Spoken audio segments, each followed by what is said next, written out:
ચાલો જાણીએ કે મગરની ચામડી અને ભેંસની ચામડીમાંથી લેધર કેવી રીતે બને છે। મિત્રો, સૌથી પહેલા ચામડું બનાવવાની પ્રક્રિયામાં પ્રાણીની ચામડીમાંથી વાળ અને બાહ્ય ત્વચા દૂર કરવામાં આવે છે। સાથે સાથે કોરિયમને મજબૂત અને ટકાઉ બનાવવા માટે ટેનિંગ પ્રક્રિયા કરવામાં આવે છે। તમને જણાવી દઈએ કે ત્વચાના જાડા પડને કોરિયમ કહેવામાં આવે છે, જે બાહ્ય ત્વચાની નીચે હોય છે।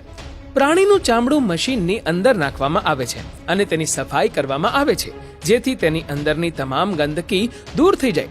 પછી ચામડાને ઉલટાવી શકાય તેવા વેફ્ટ સેટિંગ મશીનમાં નાખવામાં આવે છે, જેમાં કેટલાક રસાયણો અને એજન્ટો વડે ચામડાને વધુ સારી રીતે સાફ કરવામાં આવે છે। ત્યારબાદ પ્રેસિંગ મશીનમાંથી ચામડાને બહાર કાઢવામાં આવે છે। આ પ્રક્રિયા દ્વારા ચામડાની અંદરની તમામ ગ્રીસ અને ચરબી દૂર થાય છે।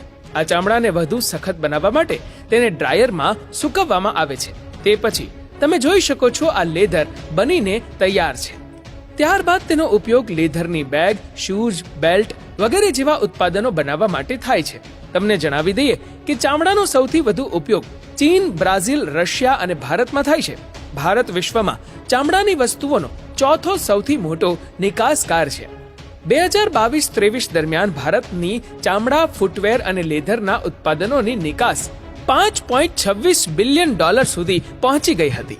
2022-23 દરમિયાન ભારતીય ચામડા અને ફૂટવેર ઉદ્યોગની નિકાસમાં ફૂટવેર, લેધર અને નોન લેધર નિકાસનો હિસ્સો લગભગ 51% છે। ભારતમાં પ્યોર લેધર જેકેટની કિંમત 10,000 થી 20,000ની આસપાસ છે। હજારો વર્ષોથી ચામડાનો ઉપયોગ રક્ષણાત્મક અને ઉપયોગી સામગ્રી તરીકે કરવામાં આવે છે। માણસોએ પ્રાણીઓમાંથી બનાવેલા ચામડાનો ઉપયોગ જીવન ટકાવી રાખવા અને સરળ અને સારી રીતે જીવવા માટેના સાધનો વિકસાવવા માટે કર્યો છે। ઉદાહરણ તરીકે, ચામડાના બૂટ, ચંપલ ફરવામાં સરળતા પૂરી પાડે છે। તદુપરાંત જેમ જેમ સમય પસાર થતો ગયો તેમ તેમ ચામડું દરેક વ્યક્તિના જીવનનો મુખ્ય ભાગ બની ગયું। મોટા પાયે ઉત્પાદિત ચામડાના મોજા, જેકેટ્સ, બેગ્સ અને એસેસરીઝ વ્યાપકપણે ઉપલબ્ધ થઈ ગયા। ઇન્ટરનેટ અનુસાર એવું જાણવા મળ્યું છે કે ઘણા વર્ષો પહેલા રોમનના લોકો પણ દિવાલોને સજાવવા માટે ચામડાનો ઉપયોગ કરતા હતા। તમે જોઈ શકો છો કે ચામડાનો ઉપયોગ કેવી રીતે કરતા હતા। ભારતમાં ભેંસના ચામડાની કિંમત $200 થી $20,000 સુધીની હોઈ શકે છે। ગાયના ચામડા કરતાં ભેંસનું ચામડું મોંઘું હોય છે અને લાંબા સમય સુધી ચાલે છે અને તેની જાળવણી રાખવી સરળ હોય છે। ભેંસના ચામડાનો બાહ્ય પડ ગાયના ચામડા કરતાં 3 ગણો જાડો હોય છે, જેના કારણે તે ખૂબ જ મજબૂત અને ટકાઉ હોય છે।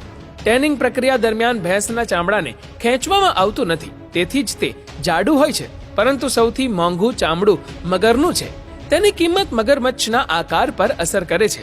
મગર જેટલો મોટો હશે તેટલું જ તેનું ચામડું મોંઘું હશે। મળતી માહિતી મુજબ મગરના ચામડામાંથી બનેલા બૂટની કિંમત $50,000 થી લઈને $2 લાખ પણ વધારે હોય છે।